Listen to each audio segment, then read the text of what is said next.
And salt पर। तो कल पहला चैप्टर खत्म कर लिए थे, आज दूसरा चैप्टर के सवाल पर आएंगे। ठीक है, एक एक करके सवाल आते जाएगा और इसका जवाब देते जाना है तुमको। सबसे पहला सवाल तुम लोग के स्क्रीन पर है, question number 1। Adding which of the following to the colourless solution would give the indication that the solution could possibly be hydrochloric acid. चलो ध्यान से देखो और इसका जवाब करो। क्वेश्चन नंबर 1 सबको स्क्रीन पर दिख रहा होगा। एक सेकेंड, चलो ठीक है, आंसर करो तुम लोग।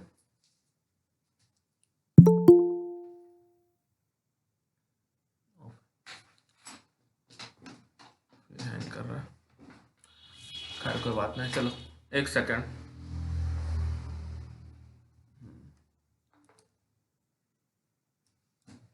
चलो सही है, 1 2 3 4 सब कुछ कुछ आंसर लिख रहा है। चलो 2 लिखा है कोई, देखो 3 किसी का है क्या? नहीं, 2 आ रहा है। चलो अब ध्यान से देखो सवाल क्या है। सवाल यहां पर ठीक है साउंड का, चलो कहीं से कोई दिक्कत है, सबको सही आ रहा है। क्वेश्चन देखो यहां पर है, adding which of the following to the colourless solution will give indication that solution could be possibly hydrochloric acid. एक सॉल्यूशन है, ठीक है, उसमें कुछ कौन सा सामान को डाला जाए, कलरलेस सॉल्यूशन यानी हाइड्रोक्लोरिक एसिड ऐसा है जिसका कोई रंग नहीं है, पानी जैसा देखने में लग रहा है, मान लो उसमें कौन सा चीज इस चारों में डाला जाए। पहला ऑप्शन में है कॉपर मेटल स्ट्रिप, दूसरा मेटल स्ट्रिप, उसके बाद वाला ऑप्शन में है तुम्हारा कैल्शियम कार्बोनेट और उसके बाद वाला ऑप्शन में है तुम्हारा सोडियम कार्बोनेट। ठीक है, तो पूछा जा रहा है कि इस चारों में से क्या डाला जाए जिससे तुमको पता चल जाएगा कि उसके अंदर जो चीज डाला गया है वो जो लिक्विड है वो तुम्हारा क्या है, एसिड है। अब ध्यान से सुनो, ठीक है, ठीक है, सारा आंसर तो आइए गया है, ए भी आ गया, बी भी आ गया, सी भी आ गया, डी भी आ गया, सब आ गया। अब ध्यान से सुनो, तुम एसिड है हाइड्रोक्लोरिक एसिड, हाइड्रोक्लोरिक एसिड में अगर तुम मेटल डालेगा, कॉपर मेटल डालेगा, क्या होगा? हाइड्रोजन नहीं निकलेगा या निकलेगा, बताना। सिल्वर डालेगा, हाइड्रोजन निकलेगा या नहीं निकलेगा? ठीक है, सोच के बताना, दोनों में निकलेगा कि नहीं निकलेगा, क्या हाइड्रोजन डिस्प्लेस कर पाएगा? और मान लो अगर कर भी दिया, ठीक है, अगर कर भी दिया तो हाइड्रोजन एक ऐसा गैस है जो कि कलरलेस है, तुमको दिखेगा ही नहीं, स्मेल लेस है, उसका स्मेल होता ही नहीं है। क्या फायदा होगा हाइड्रोजन निकलवा के? हम डालेंगे कैल्शियम कार्बोनेट जो 3 नंबर ऑप्शन में लिखा हुआ है, तब निकलेगा कार्बन डाइऑक्साइड। ठीक है, कैल्शियम कार्बोनेट जब उसके अंदर डालेंगे तब कार्बन डाइऑक्साइड गैस निकलेगा। ठीक है, और क्या निकलेगा? और बहुत तरह का चेंज हमको वहां साफ साफ दिखेगा, तब हमको पता चल जाएगा कि उसके अंदर जो चीज हम डाले हुए हैं वो क्या है, हाइड्रोक्लोरिक एसिड है। तो ऑप्शन नंबर हमारा क्या हो जाएगा, 1 का 3 हो जाएगा। चलो सर ए और बी नहीं होगा क्योंकि कॉपर और सिल्वर लेस रिएक्टिव होता है, दोनों रिएक्ट नहीं करेगा। ठीक है, सिल्वर देखो साहिल का भी पॉइंट आया है कि कॉपर और सिल्वर जो है उसको डिस्प्लेस हाइड्रोजन को नहीं कर पाएगा। ठीक है, ये पॉइंट भी है। चलो देखो आगे हम, question number 2, which of the following graph show how pH change in the form of curd. दूध से जब दही बन जाएगा तो पीएच किस तरह से बदलेगा, ए बी सी डी। हाँ, मेटल कार्बोनेट CO2 निकालता है, सही है रुपेश। साहिल ए लिखा है, क्यों होगा साहिल ए?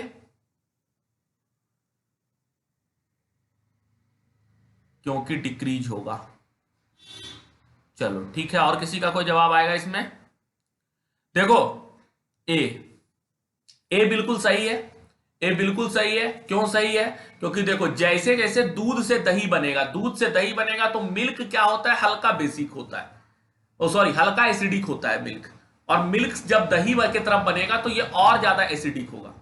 ठीक है, तो जब और ज्यादा एसिडिक होगा तो एसिडिटी क्या होते जाएगा, बढ़ते जाएगा। ठीक है, एसिडिटी बढ़ेगा मतलब समय के साथ पीएच का वैल्यू क्या होगा, घटेगा।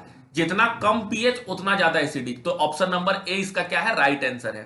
ठीक है, मिल्क का पीएच 6 होता है। ठीक है, तो एसिडिक ही हो गया, सही है। चलो सबका ए आ गया। अब सवाल तुम्हारा आ गया सब्जेक्टिव टाइप, तो ये कोई एमसीक्यू था, अब यहां से हमारा सब्जेक्टिव सवाल है। Which of the following table list the pH value of some substance. The following tables list the pH value. यहां पर कुछ चीज का पीएच दिया हुआ है, हाइड्रोक्लोरिक एसिड का, मिल्क का, प्योर वाटर का, बेकिंग सोडा का और सोडियम हाइड्रोक्साइड का। What could the pH of acid and base when each are diluted pure distilled water, यानी कि प्योर डिस्टिल्ड वाटर में अगर डाइल्यूट किया जाएगा तो एसिड और बेस के पीएच पर क्या असर पड़ेगा, एसिड का पीएच क्या होगा और बेस का पीएच क्या होगा, यह सवाल यहां पूछा गया है 3 नंबर में। बेकिंग सोडा, चलो खैर ठीक है, उसको तो बाद की बात है, उस पर हम लोग बाद में बात करेंगे।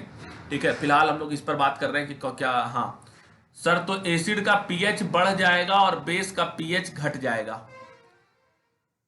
सही बात है। एसिड का पीएच, जब हम एसिड को न्यूट्रल करेंगे, एसिड को मतलब कि डाइल्यूट करेंगे, उसके अंदर अगर हम डिस्टिल्ड वाटर डालेंगे तो क्या होगा, एसिड जो होगा उसका पीएच हमारा क्या हो जाएगा, इंक्रीज करेगा, एक से पीएच जाएगा। ठीक है, एक से पीएच उसका क्या होते जाएगा, बढ़ते जाएगा, और बढ़ते बढ़ते वो क्या होगा, 7 हो जाएगा। ठीक है, और अगर बेस है तुम्हारा 14 है तो उसका पीएच क्या होगा, घट घट के फिर वो क्या हो जाएगा, 7 हो जाएगा। चलो ठीक है, क्लियर है बात यहां तक। चलो क्वेश्चन नंबर 4, ये सवाल देखो, the pH of 3 solution are given in table, 3 solution का पीएच इसमें तुमको दिया हुआ है। Which of the following could possibly react with zinc matter and produce hydrogen gas. बताओ, 4 नंबर का ए, 4 का ए का आंसर बताओ।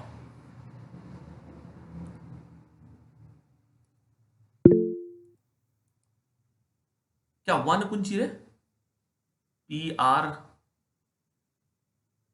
देखो बहुत बढ़िया सवाल है। ठीक है, ध्यान से देखो और ध्यान से इसका जवाब दो। ठीक है, ध्यान से जवाब दो इसका, पी एंड आर। हाँ देखो, सवाल यहां पर पूछा जा रहा है, इसमें जो है तुम्हारा हाइड्रोजन गैस डिस्प्लेस करेगा। तो यहां पर तुमसे पूछा गया है which of the following could possibly react with zinc metal and produce hydrogen. Zinc metal react करेगा और हाइड्रोजन प्रोड्यूस करेगा, तो यहां पर पी एंड आर दोनों होगा, एसिड भी और बेस भी होगा। और बी नंबर में तुमसे क्या पूछा जा रहा है, which of the solution could formed by metal, formed by reaction of metal oxide with water. Metal oxide water से रिएक्ट करेगा तो कौन सा इसमें बनने का संभावना है, चलो बताओ बी नंबर का आंसर क्या होगा।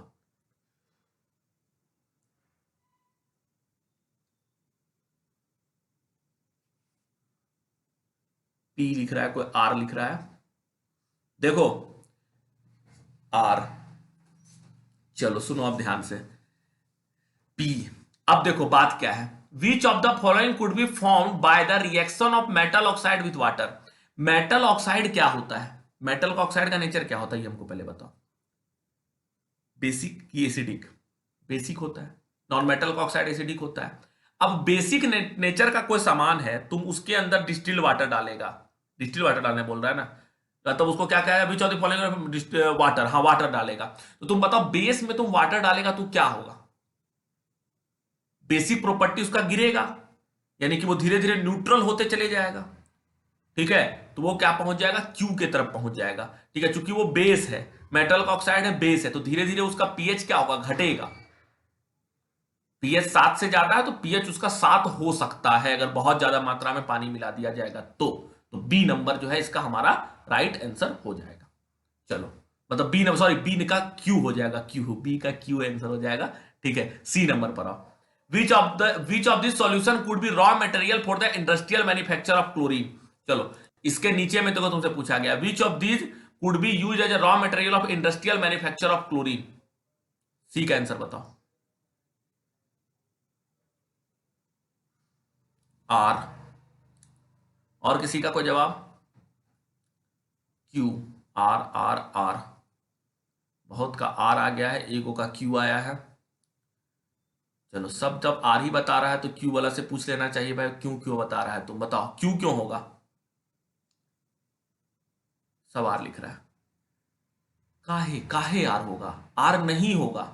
बोला है कि हम कॉम्पिटेंसी बेस्ड क्वेश्चन पूछ रहे हैं, लेकिन रटने वाला क्वेश्चन पूछ दिया है।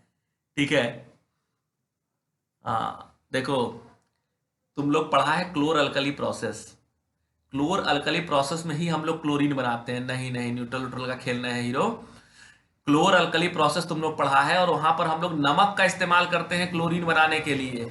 ठीक है, नमक का इस्तेमाल करके ही क्लोरीन बनाया जाता है, उसको इलेक्ट्रोलाइसिस के थ्रू डिकम्पोज किया जाता है, तब वहां पर NaOH बनता है और फिर तुम्हारा क्लोरीन बनता है और फिर सब कुछ बनता है। तो पूछा जा रहा है क्लोरीन बनाना है तुमको, तो तुम नमक लेगा ना, और नमक जो तुम लेगा वो तुम्हारा क्या हो जाएगा, Q हो जाएगा। ठीक है, तो Q का और नमक का pH क्या होगा, 7 होगा। ठीक है, तो वो खेल है यहां पर, तो इसका आंसर क्या हो जाएगा, Q हो जाएगा सी का। चलो ठीक है, एक बार चलो बता दो कि अगर क्लियर है तो वाई बता दो, तो यहां तक हमको भी थोड़ा समझ में आ जाए कि आवाज सबको ठीक ठाक जा रहा है। और कोई डाउट है तो एन लिखो जल्दी से। चलो सही है। हाँ, तो इसका आंसर तुम्हारा क्या हो जाएगा, क्यू हो जाएगा। उसका पीएच नमक का क्या होता है, 7 होता है। तो वहां से ये सवाल पूछा गया है। चलो अगले पर आते हैं, क्वेश्चन नंबर 5। ठीक है, बहुत लंबा सवाल है, डरने की कोई बात नहीं, आराम से पढ़ो, आंसर करो। हाँ, पहले तो पढ़ लो आराम से क्या लिखा हुआ है। ए remarkable property of acid, A remarkable property of acid is that can be dissolve in metal. एक एसिड का एक बहुत अच्छा प्रॉपर्टी होता है, मतलब एक प्रॉपर्टी होता है, सिंपल सा बात है, जिसके कारण डिसइंटीग्रेट का मतलब, डिसइंटीग्रेट का मतलब टूटना। ठीक है, टूटना होता है। ठीक है, चलो अब देखो, रिमार्केबल प्रॉपर्टी ऑफ एसिड, ठीक है, that can be dissolve in metal. Acid जो है वो अपने आप के अंदर मेटल को डिजॉल्व कर लेता है, पता है ये तुम लोग को। Then when metal are added to acid, जब मेटल को एसिड में डाला जाता है, they disintegrate and disappear into the acid. जब तुम मेटल को एसिड में डालता है तो मेटल टूट जाता है, डिसइंटीग्रेट हो जाता है और कुछ देर के बाद डिसअपियर हो जाता है। चलो 5 नंबर पे कहां पहुंच गए, ठीक है, दे डिसइंटीग्रेट, हाँ ये तो चलो क्लियर है। ए नंबर पर आओ, state one another common of, चलो ठीक है, क्वेश्चन नंबर 5 में आओ। चलो 5 तो पढ़ ही रहा है सब बाकी। State one common observation that metal dissolve in acid. एक कॉमन ऑब्जर्वेशन बताओ जिसमें कि मेटल को एसिड में डिजॉल्व करते हैं। Explain the reason for this observation.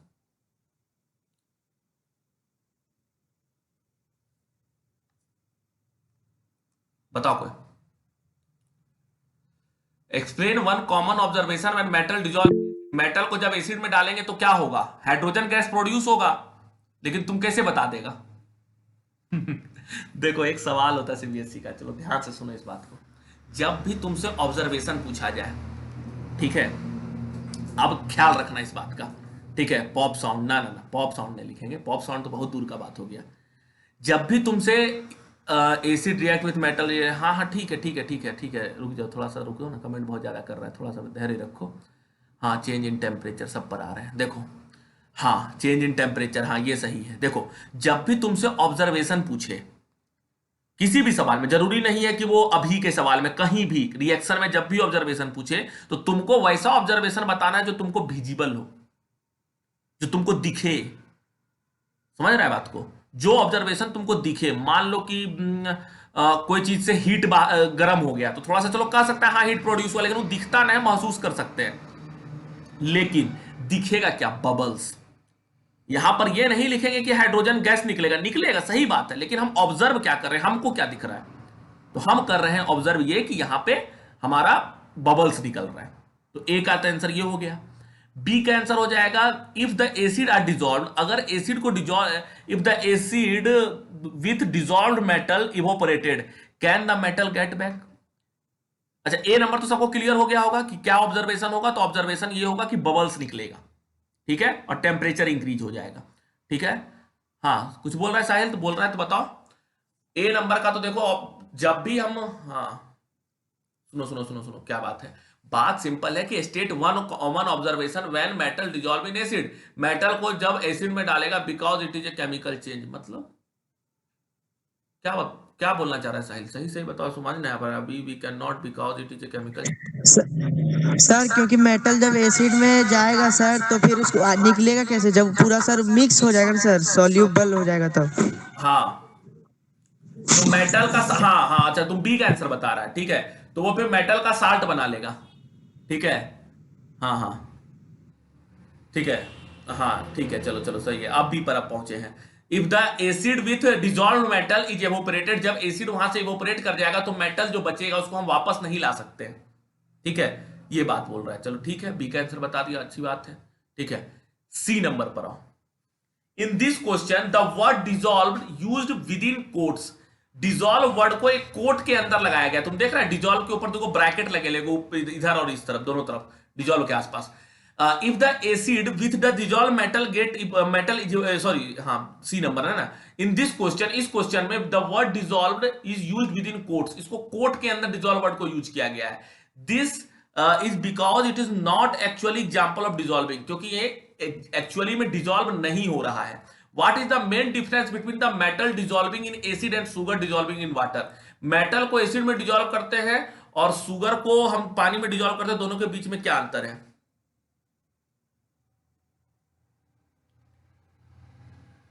बताओ। पानी को में अगर हम चीनी को घोलते हैं और एसिड में हम मेटल को घोलते हैं, तो दोनों के बीच में डिफरेंस क्या है? अरे सैचुरेटेड अनसैचुरेटेड पर काहे पहुंच गया? अरे अभी बहुत दूर है वो। दोनों में एक बहुत बच्चा वाला अंतर है। मेटल में जब तुम सुगर सॉल्यूशन बनता है, एसिड रिएक्ट करता है। हाँ बिल्कुल सही बात है, sugar is completely dissolve. Acid भी डिजॉल्व हो ही जाता है मिला जुला कर, लेकिन एसिड डिजॉल्व करना मतलब केमिकल रिएक्शन होना होता है, और सुगर का पानी में घुलना एक फिजिकल चेंज है, मतलब एक केमिकल चेंज है, एक फिजिकल चेंज है, ऐसे कह लो। ठीक है, एक केमिकल रिएक्शन, एक फिजिकल चेंज हो रहा है, बस ये अंतर है दोनों के बीच में। पानी को तुम फिर वापस तुरंत पानी में चीनी घोला है तो अलग कर देगा, लेकिन यहां पर मेटल वाला में केस में अलग नहीं कर पाएगा। चलो ठीक है, क्लियर है यहां तक बात? तो चलते हैं 6 नंबर पर हम लोग। 6 नंबर सवाल पढ़ो जल्दी से। Sunita carried out the following reaction in laboratory. Sunita जो है एक लेबोरेटरी में एक रिएक्शन करवा रही है। Complete neutralization of 1 mole of sodium carbonate with hydrochloric acid. Sodium carbonate को जो है 1 मोल को जो है हाइड्रोक्लोरिक एसिड के साथ वो रिएक्शन करवा रही है। Complete neutralization of 1 mole of sodium bicarbonate with hydrochloric acid, और सोडियम बाइकार्बोनेट का भी रिएक्शन करवा रही है हाइड्रोक्लोरिक। देखो न्यूट्रलाइजेशन का मतलब रिएक्शन से है, ठीक है। उसके बाद she found that the amount of carbon dioxide formed in both the reaction are same. दोनों रिएक्शन में जो कार्बन डाइऑक्साइड निकला है वो क्या है? सेम है। Is her finding is correct? क्या उसका फाइंडिंग सही है कि दोनों में जो बराबर मात्रा में कार्बन डाइऑक्साइड निकला है? जस्टिफाई योर आंसर, अपने आंसर को जस्टिफाई करो। और फिर बी नंबर में पूछा गया है how does the amount of salt form in case 1 as compare to case 2। दोनों में साल्ट जो बना है उसके बारे में भी बताओ, उसका अमाउंट के बारे में बताओ। सनलाइट क्या क्या लिख रहा है?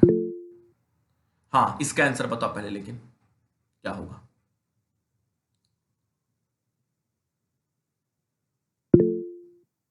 ट्रू लिख रहा है, बताओ क्या होगा? सेम होगा कि नहीं होगा?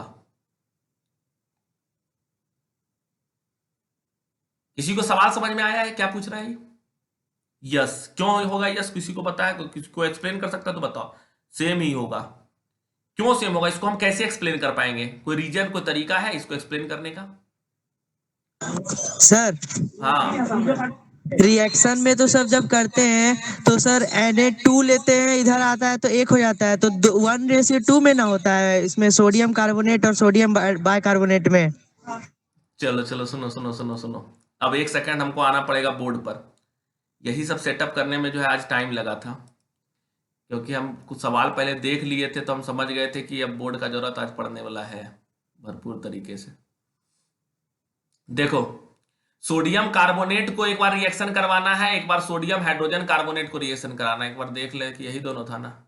हाँ, एगो है तुम्हारा सोडियम कार्बोनेट और एक है सोडियम बाइकार्बोनेट। ठीक है, वही बात हो गया।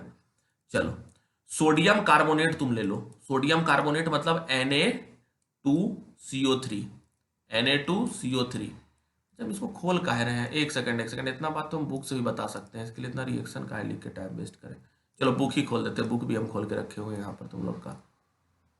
एक सेकंड, बुक कहाँ चल गया? हाँ है यहीं पे। चलो देखो, हाँ एक सेकंड, बुक दिख रहा होगा तुम लोग को अब। हाँ ऊपर में ही है ना? हाँ देखो यहाँ पर रिएक्शन को तुम ध्यान से देखो। Na2CO3 जो ये तुम्हारा लिखा हुआ है, तुम इस तरफ ध्यान से देखो, यहां भी कार्बन डाइऑक्साइड एक ही बन रहा है CO2, और यहां भी बन रहा है CO2। दोनों में बराबर मात्रा में कार्बन डाइऑक्साइड निकल रहा है। सोडियम कार्बोनेट और सोडियम हाइड्रोजन कार्बोनेट दोनों में क्या है? बराबर मात्रा में कार्बन डाइऑक्साइड निकल रहा है। और यहां पर NaCl दोगुना बन रहा है, यहां पर NaCl अकेला बन रहा है। NaCl यहां पर सिंगल है और यहां पर NaCl डबल है। ठीक है।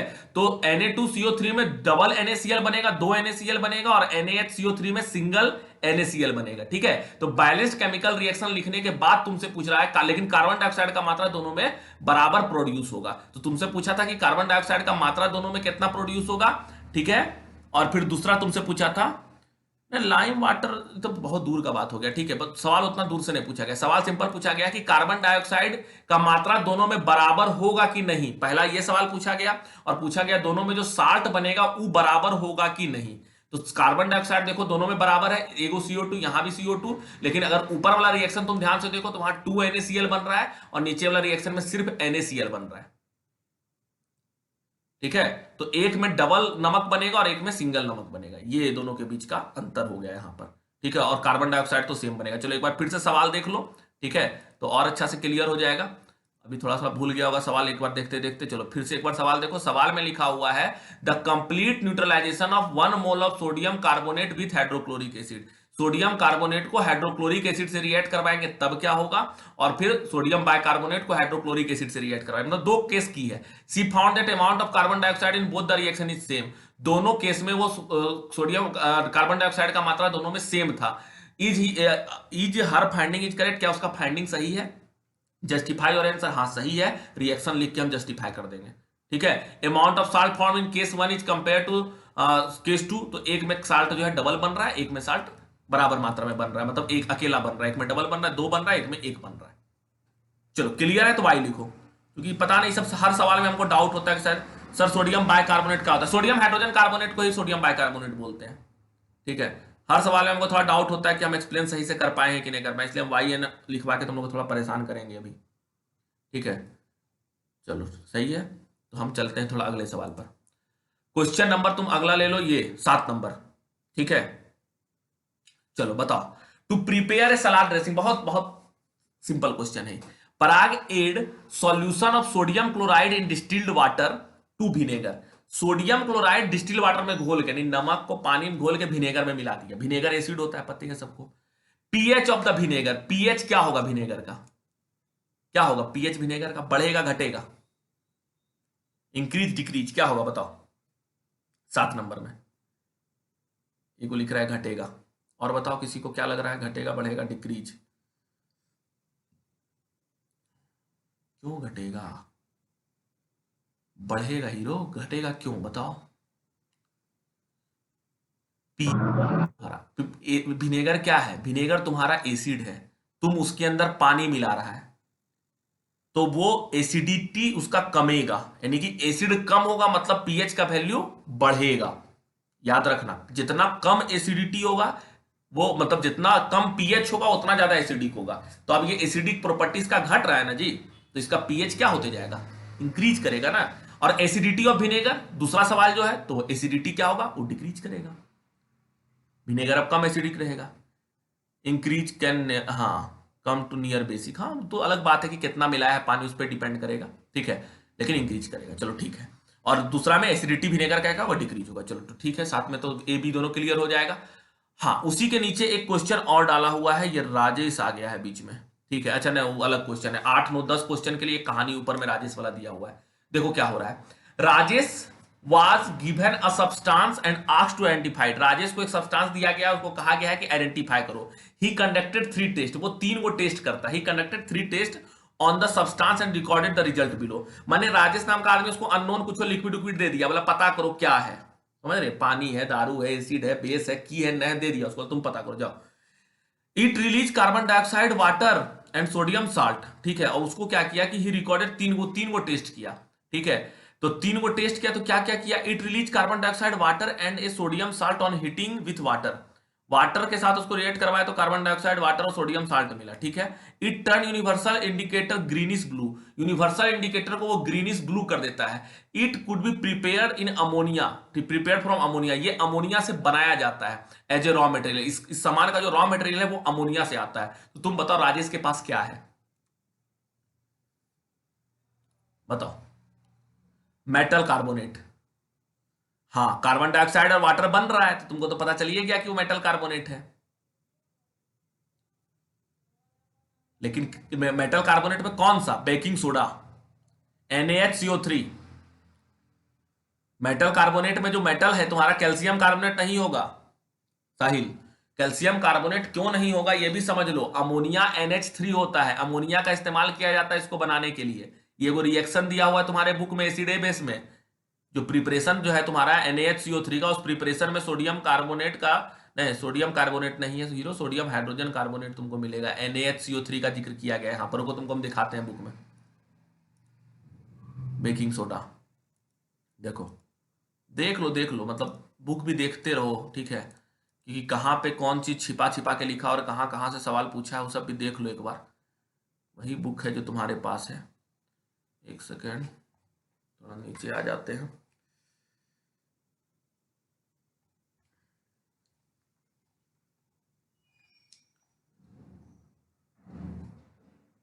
हाँ बस यहीं पर थोड़ा सा और नीचे आएंगे।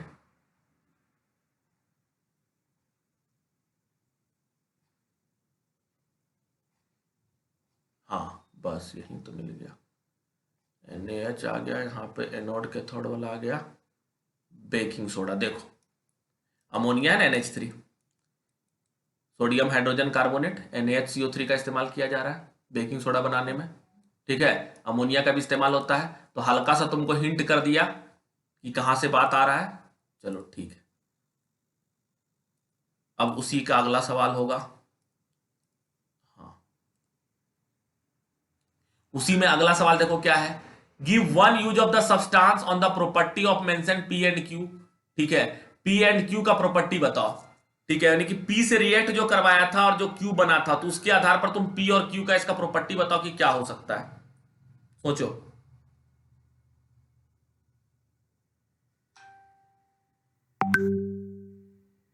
एक second. Give one use of the substance based on the property mention in P and Q। एक सेकेंड, चलो ठीक है, बताओ कोई।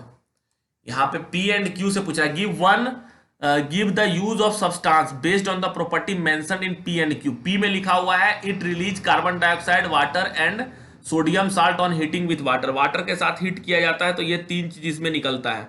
और उसके बाद पूछा गया है तुमसे, it turn universal indicator to greenish blue. ये यूनिवर्सल इंडिकेटर को ग्रीनिश ब्लू कर देता है। तो इस दोनों इंफॉर्मेशन के आधार पर तुमको क्या पता चलता है, इसका कहां इस्तेमाल किया जा सकता है बताओ। एंटासिड के तौर पर, हाँ बेस है, बेकिंग पाउडर बनाने में, हाँ कर सकते हैं, बहुत जगह कर सकते हैं, ठीक है, क्लियर है। बेस होता है तो टूथपेस्ट में भी इसका इस्तेमाल किया जा सकता है। चलो ठीक है, कहाँ रुपेश तुम सोच सपना देख रहा है। चलो 10 नंबर में आओ।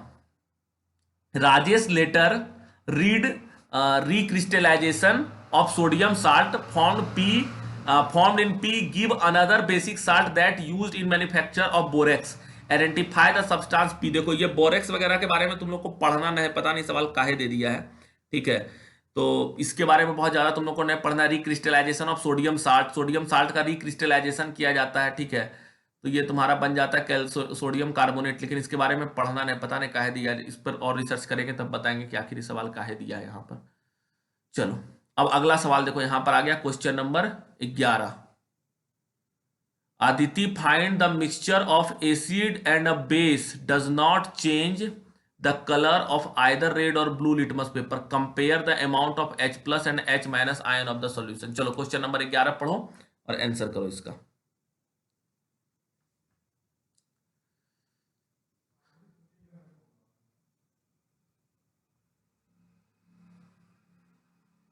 चलो बताओ 11 का आंसर बताओ जल्दी से।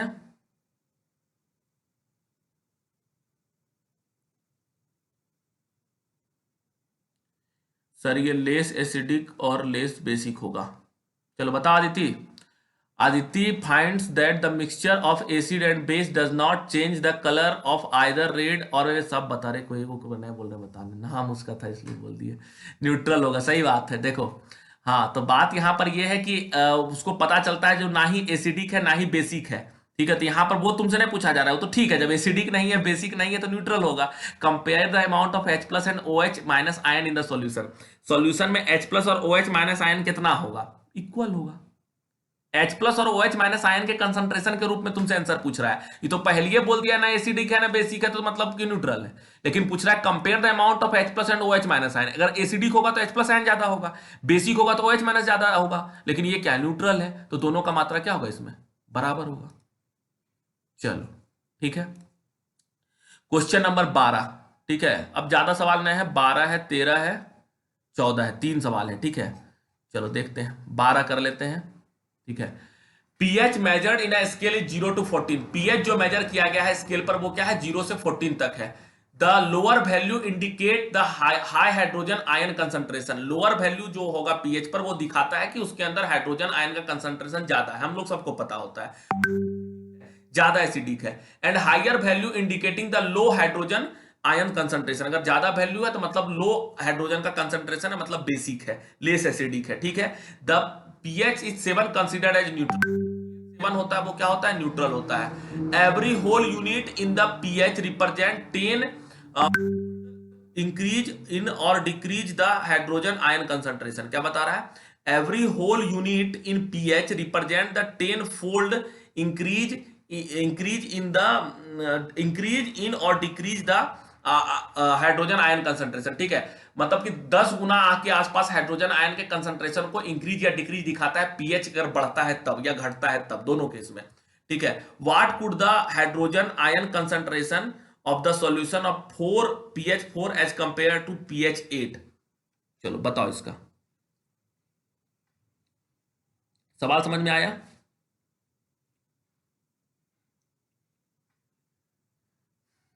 सवाल किसी को समझ में आया ये वाला?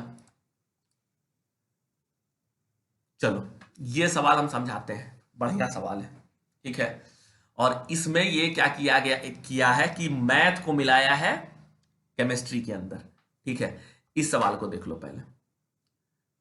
14 10 फोल्ड, नहीं नहीं नहीं नहीं, 10 फोल्ड का मतलब 10 गुना हो गया। ठीक है, 10 फोल्ड का मतलब क्या, H plus OH and minus ion same होगा। अरे वो पहले सवाल का जवाब था रे, वो तो बहुत पहले था रुपेश। मेरा आवाज तुम्हारे पास धीरे धीरे पहुंच रहा है कि रे 3G के स्पीड से।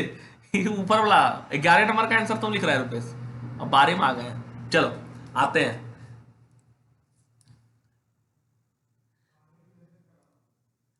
ठीक ठीक ठीक है, अब लास्ट टाइम हो गया, लास्ट सवाल ही कर रहे हैं अभी डिस्कस।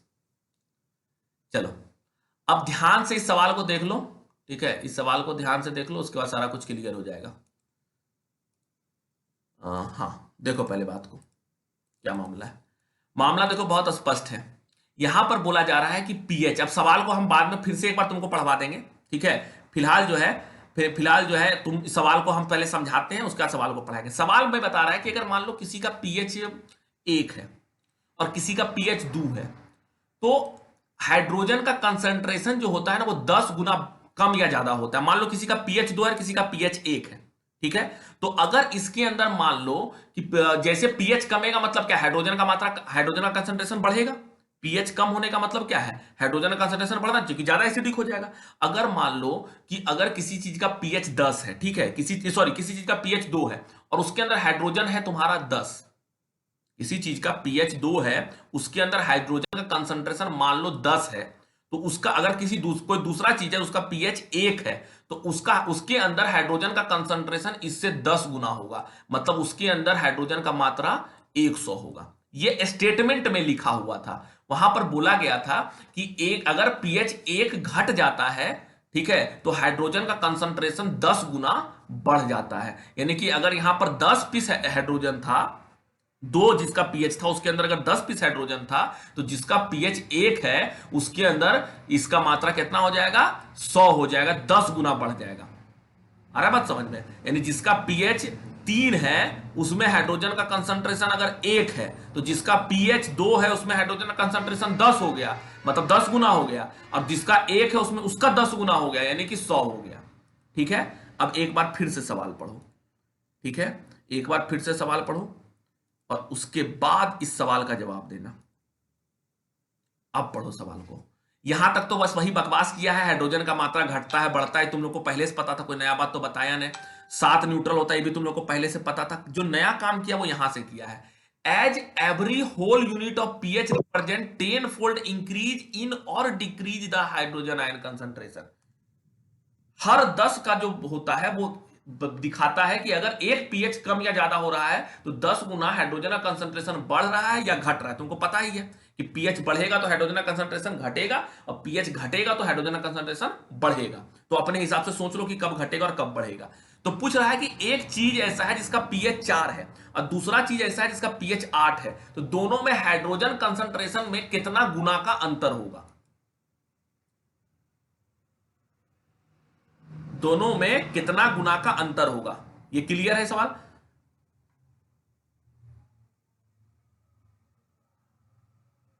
चलो ठीक है, किसी को समझ में नहीं आ रहा है, चलो हम फिर बताते हैं। ठीक है, चलो हम फिर से बोर्ड पर आते हैं। 40 लिख रहा है, नहीं नहीं 40 नहीं है, ये मैथ का सवाल है। ठीक है, 400 गुना, नहीं 400 गुना भी नहीं होगा। देखो अब हम दिखाते हैं तुमको, हम मान के दिखाते हैं, हम तुमको मान के दिखाते हैं। एगो का पीएच 8 मान लेते हैं, एक का पीएच 4 मान लेते हैं। चलो अब इस सवाल को ध्यान से देखना, बहुत ही बढ़िया सवाल है। ठीक है, बहुत बढ़िया सवाल है। देखो क्या खेल है। एक पीएच, चलो हम मानते हैं 3 से शुरू करते हैं पीएच लिखना। 3 4 5 6 7 8 9, चलो लिख दिए सबका पीएच। अब तुम अपने मन से जो मानना है मानो, समझ रहे हैं? जो मानना है, एक्स मानना है मानो, वाई मानना है मानो, 5 मानना है, 10 मानना है, जो मानना है मानो। ठीक है, हम 1 मान लेते हैं। हम ये इसलिए बता दिए कि बाद में नहीं कहना सर आप 1 मान के आंसर वाले ले आए, हम 5 मानेंगे तो आंसर आएगा सर। तो कुछ को मानो आंसर वही आएगा। ठीक है, कुछ भी मानो आंसर वही आएगा। साहिल क्लास का रिकॉर्डिंग लग जाएगा, ठीक है, तुम परेशान मत हो, हम लगा देंगे रिकॉर्डिंग। ठीक है, अगर कोई दिक्कत होगा हम लगा देंगे। थोड़ा सा आज लेट हो गया 5 मिनट, अब हो जाता है कभी कभी कोई सवाल के कारण। ठीक है, तो टेंशन नहीं लेना है, हम लगा देंगे, कोई दिक्कत नहीं। सुनो पहले, अगर हम मान लेते हैं कि 8 का 1 हो गया, ठीक है, 8 का क्या हो गया 1 है, मान लो पीएच, तुम कुछ भी मान लेना, X Y Z A B C D, 1000 5000 1 lakh 2 lakh कुछ भी, तुम मान लो कि जिसका पीएच 8 है उसके अंदर हाइड्रोजन 1 पीस है। हम फिलहाल मानने बोल रहे हैं तुमको, तुम जो मानना है मान लेना। जिसका पीएच 7 है उसके अंदर हाइड्रोजन का कंसंट्रेशन कितना हो जाएगा 10 गुना बढ़ता है। जैसे जैसे पीएच घटता है हाइड्रोजन का कंसंट्रेशन 10 गुना बढ़ता है। अब जिसका पीएच 6 है उसके अंदर हाइड्रोजन का कंसंट्रेशन इससे 10 गुना बढ़ जाएगा, यानी इसका पीएच, इसके अंदर हाइड्रोजन का कंसंट्रेशन 100 गुना हो जाएगा। 10 का 10 गुना 10 क्या हो जाता है 100। ठीक, अब मान लो इसके अंदर जैसे ये 5 पहुंचा तो ये क्या गुना हो जाएगा 1000 गुना हो जाएगा, 10 गुना और इसके अंदर बढ़ जाएगा, कंसंट्रेशन 1000 हो जाएगा। और फिर जैसे ये 5 से 4 पहुंचेगा इसका कंसंट्रेशन और बढ़ जाएगा, यानी कि 10,000 गुना बढ़ जाएगा हाइड्रोजन का कंसंट्रेशन जब पीएच 8 से 4 हो जाएगा। ठीक है, 10% लाइन है, 10% से ऊपर वाला लॉ लग रहा है यहां पर। चलो ये सवाल अगर क्लियर हुआ तो वाई लिखो, कंफ्यूजन है तो एन लिखो। हम फिर एक्सप्लेन करेंगे, मजेदार सवाल है और बड़ा अच्छा सवाल है कि मतलब पहली बार एग्जाम में दे दे तो कोई बंदा फंस जाएगा देख के। और सवाल सिलेबस के अंदर का है, कहीं से कोई बाहर का बात नहीं आ रहा है इसमें, बस मैथ घुसाया है खाली थोड़ा सा लाके। चलो सही है, ठीक है, तो 2 सवाल इसका बच गया, उसको हम लोग कल डिस्कस कर देंगे। ठीक है, फिलहाल इतना ही रहने देते हैं। चलो ठीक है, गुड नाइट।